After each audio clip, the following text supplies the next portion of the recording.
Thank you all for coming. My name is David Erickson. I head the Community Development Department here at the Federal Reserve Bank of New York.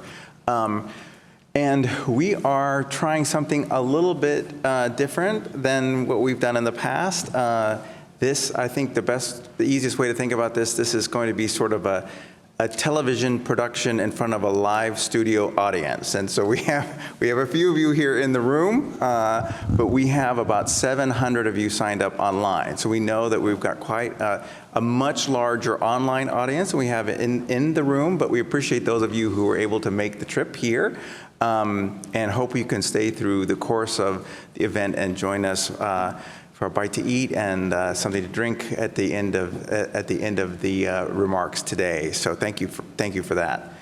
Just a couple quick housekeeping items. This room was they just spent a lot of money refurbishing this room, so they get mad at me if they find anybody with food or drink in here, so please keep that out in the foyer. There are bathrooms out towards the elevators that you came up on, and if you take a right, you'll see them. They'll be to your right. So those are where bathrooms are located. There's a coat check there as well if you needed that. So we're just thrilled to have you all come here and talk about this very important topic about investing in rural communities and rural prosperity. This was really sort of the impetus is to highlight some recent work that has come out. The Federal Reserve Board of Governors and the St. Louis Fed have produced this book, Investing in Rural Prosperity, which we're excited to be highlighting in the early part of the presentation. Also, just today, the Build Healthy Places Network has just been able to launch a rural playbook on how health systems can participate with other partners in their areas to co-invest in their local economies with the effort of trying to improve the opportunities that are in those places, but also improve health at the same time. Just recently, the White House has released a report on accessing some of the infrastructure dollars that's targeted towards rural areas. And so we really feel like that the time is right to kind of bring these conversations together in one place and really think more deeply around how we can contribute to better outcomes in rural areas. My boss, John Williams, often says, the Federal Reserve cares about the macroeconomy, but what we know is that the macroeconomy is made up of many microeconomies, and too many of them are struggling. And a lot of those struggling microeconomies are in rural places. So this is something that is a priority of ours here at the Federal Reserve Bank of New York and the whole Federal Reserve System.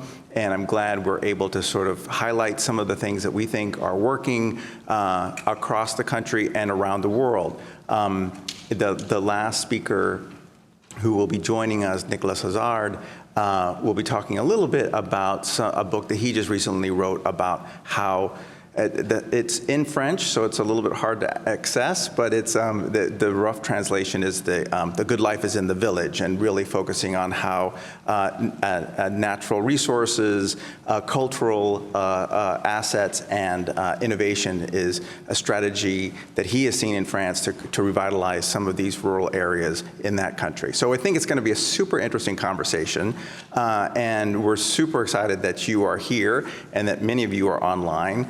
We want to keep that conversation going, so please partner with us on that. I think our ties to rural partners is weaker than it should be, and so I am hoping that this is an opportunity to reach out to those groups, particularly those of you here in the room, and particularly online, that if you can reach out to us to help us think about keeping this conversation alive and fresh and connecting that conversation to places like New York City, where there is a lot of banking capital, a lot of foundation capital that needs to see those examples and hear those stories. So please partner with us on that. It's my distinct pleasure to introduce my colleague, Andrew Dumont, from the Federal Reserve Board of Governors. He's really the moving force behind this book. He is one of the co-editors of it with Daniel Davis from the St. Louis Fed, but he is going to start us off with our keynote speech. And Andrew, come on up. Again, thank you for that introduction, David, and thank you and your team for hosting this event on this very important topic of investing in rural prosperity. And good afternoon, everyone in the room and online. Really appreciate you joining us today. As David mentioned, my name is Andrew Dumont, and I'm a Community Development Analyst at the Federal Reserve Board, where I lead the board's work on rural development. So during my remarks today, I'm going to provide an overview of a book that the Federal Reserve Bank of St. Louis recently published in collaboration with the Federal Reserve Board, as David mentioned. I'll then walk you through a framework for fostering shared economic prosperity in rural communities that I and my co-author, Daniel Davis, who is also the co-editor of the book, proposed in our chapter of that book. But first, I need to read my disclaimer.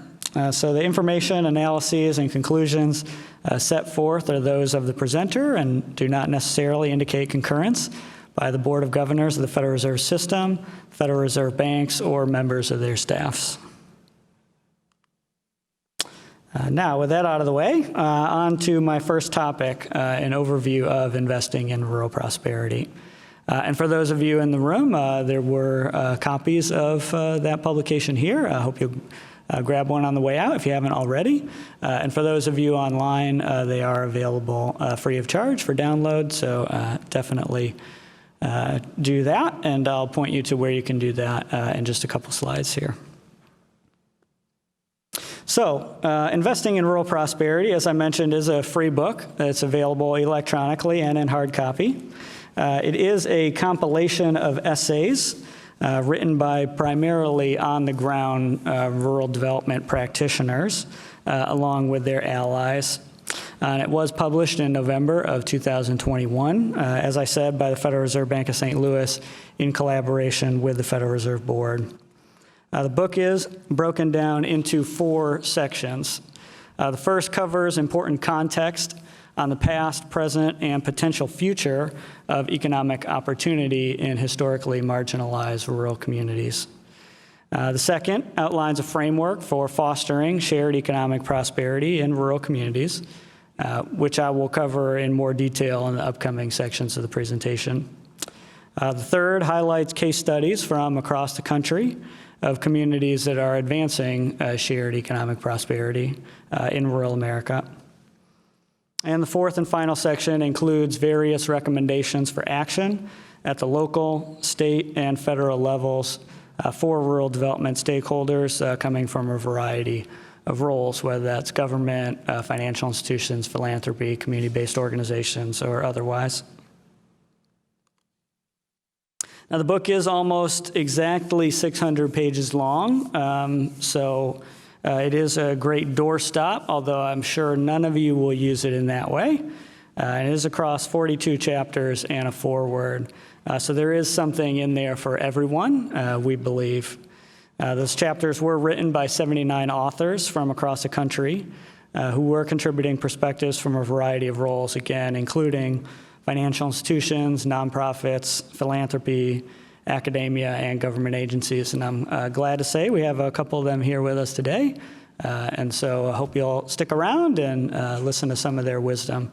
And again, you can download the book or request a physical copy at www.stlouisfed.org/investinrural.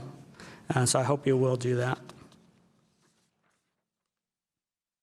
So as I mentioned just now, in our chapter of Investing in Rural Prosperity, Daniel Davis and I propose a framework for advancing shared economic prosperity in rural America, which I'll now walk you through.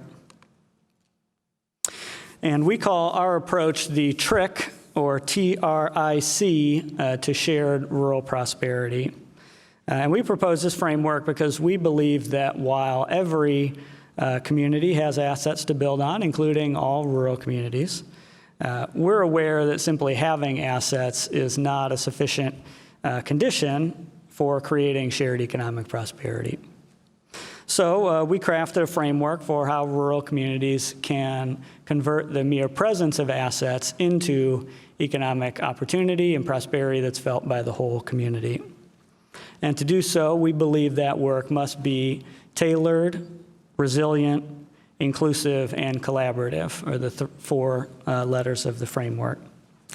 Now, it's important to note that this framework for how to approach rural development is intentionally not sector or policy area specific.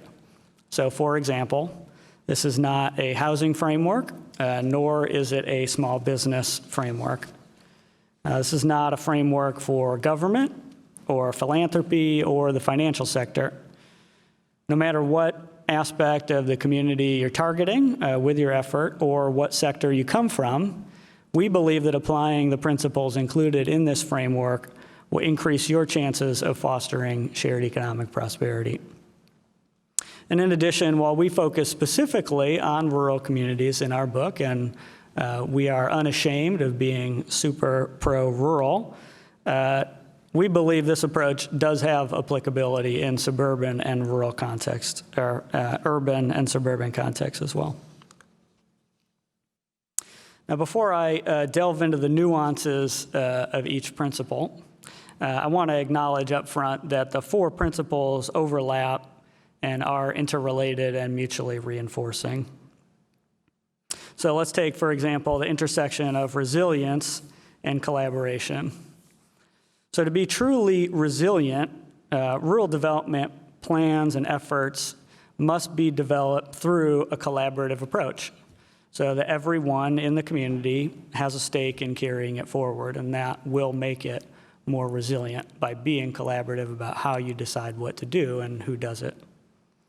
In addition, the collaborations that are most resilient or long-lasting are those that intentionally consider how to keep the partners together over time rather than just hoping they will and leaving it to chance.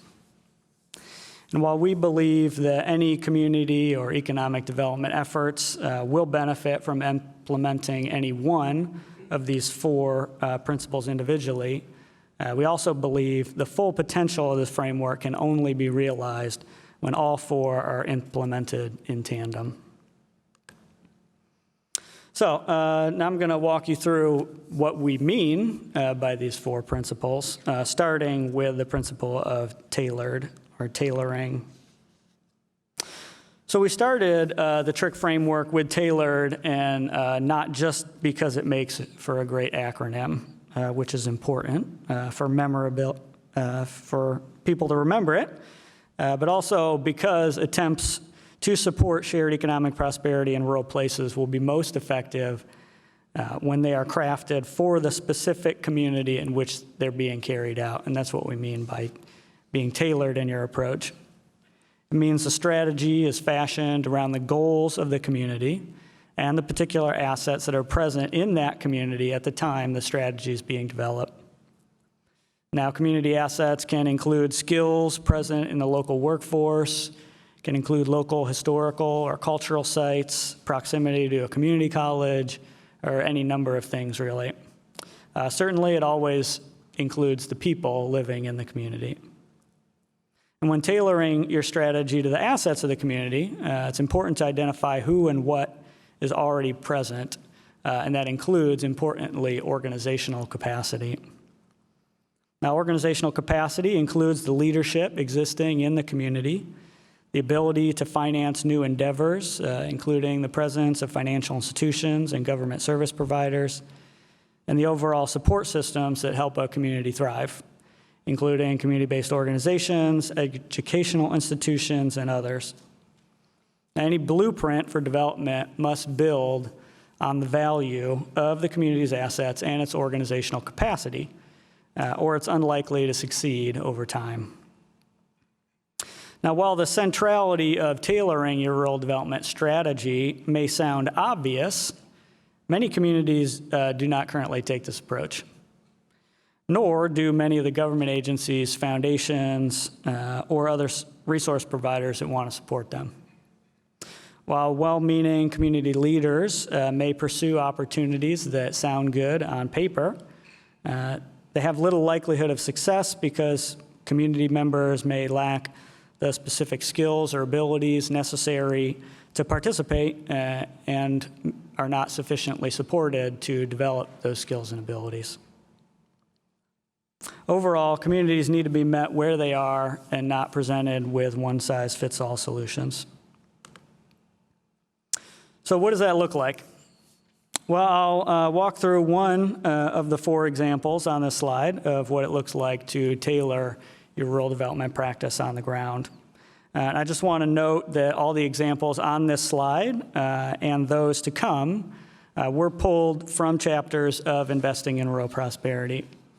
So if you would like to know more about any of these, again, I would encourage you to go to the book's website and download and read the relevant chapter. And you can, in addition to downloading the full book, download individual chapters if that's how you prefer to consume it.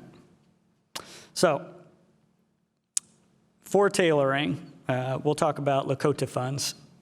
And Lakota Funds is a community development financial institution, or CDFI, that was formed in the 1980s to serve the credit needs of the Pine Ridge Indian Reservation in South Dakota.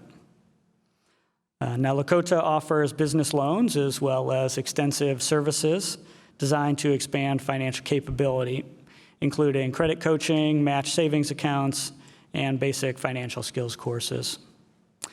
Now, leveraging its unique knowledge and experience in its community, Lakota Funds has tailored its loan underwriting criteria to more accurately reflect the indicators of risk in its specific market. For example, over the years, Lakota has found that low credit scores and income levels have not been related to poor loan performance in their market. However, the length of a borrower's employment in a job, no matter the type of job, makes a difference. And so they have adjusted and shaped their credit underwriting criteria accordingly. And that's what it means to be tailored, to know your market, know your customer, know who you're serving, and make sure that your product and your strategy reflects that. So let's move on to the principle of resiliency. Now, in order to have long-lasting positive effects on the community, rural development efforts must be structured in a way that is both resilient to the sudden shocks and gradual changes that will undoubtedly occur over time. And when a community encounters changing dynamics, be that the slow wind down of a prominent industry or the sudden shock of a natural disaster, needs to be able to respond and adapt. This means not being overly reliant on one community member, one organization, or one industry in terms of what you're trying to pursue and how you pursue it. Now, to be resilient, rural development strategies also need to be future-oriented.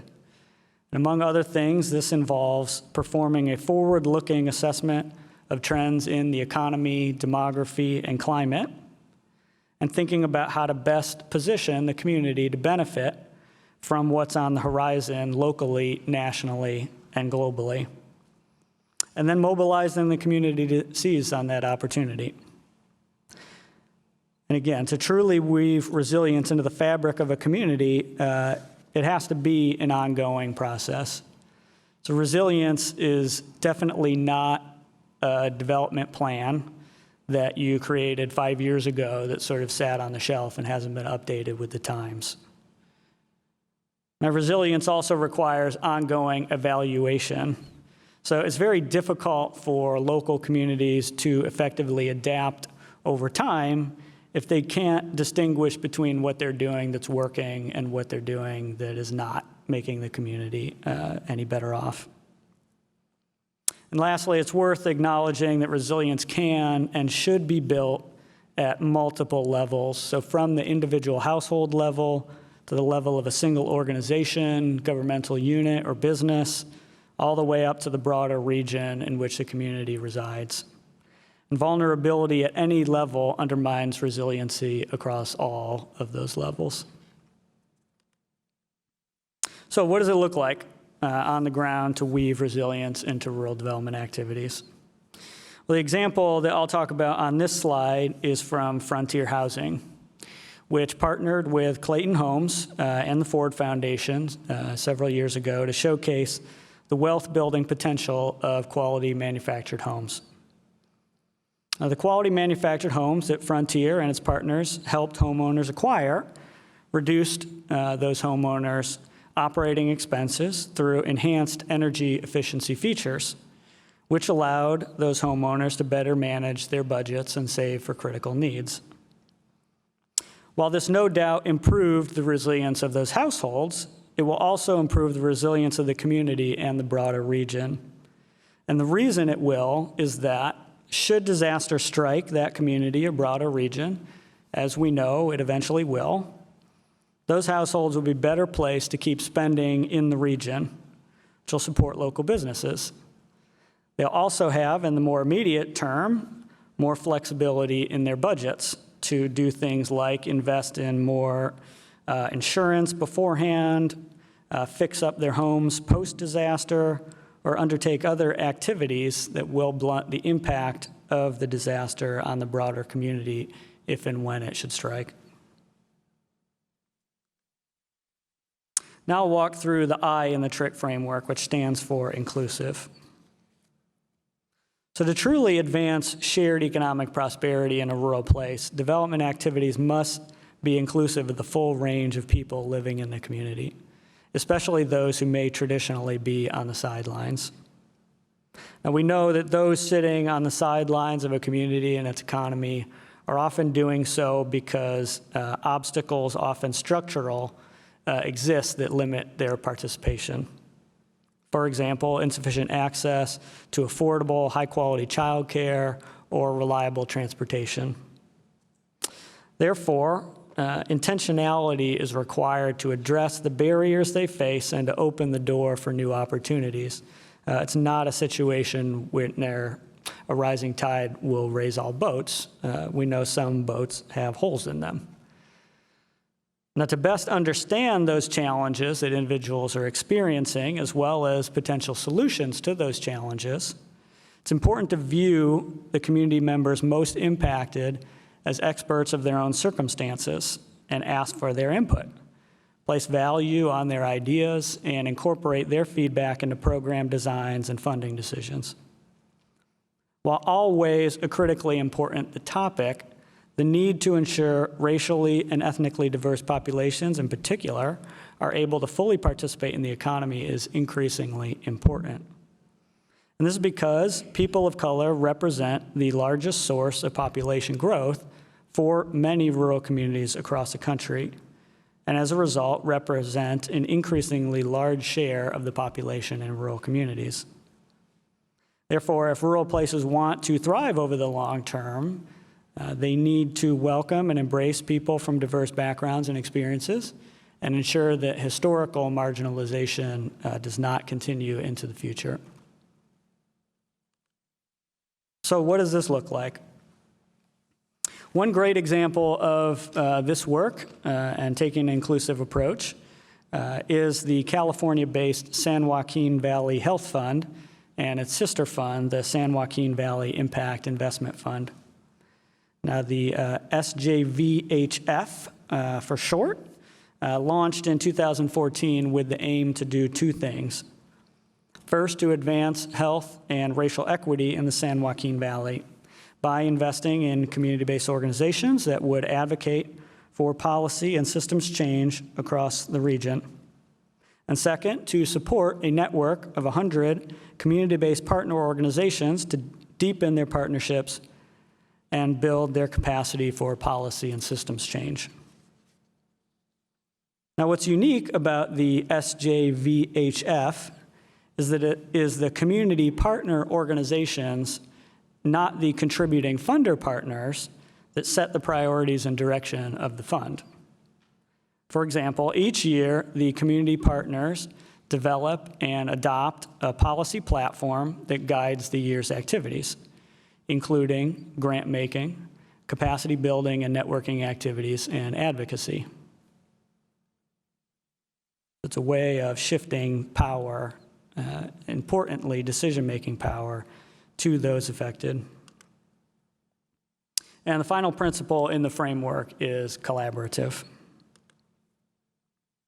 The communities are more equipped to advance shared prosperity when people throughout the community and the broader region collaborate to formulate and implement development strategies.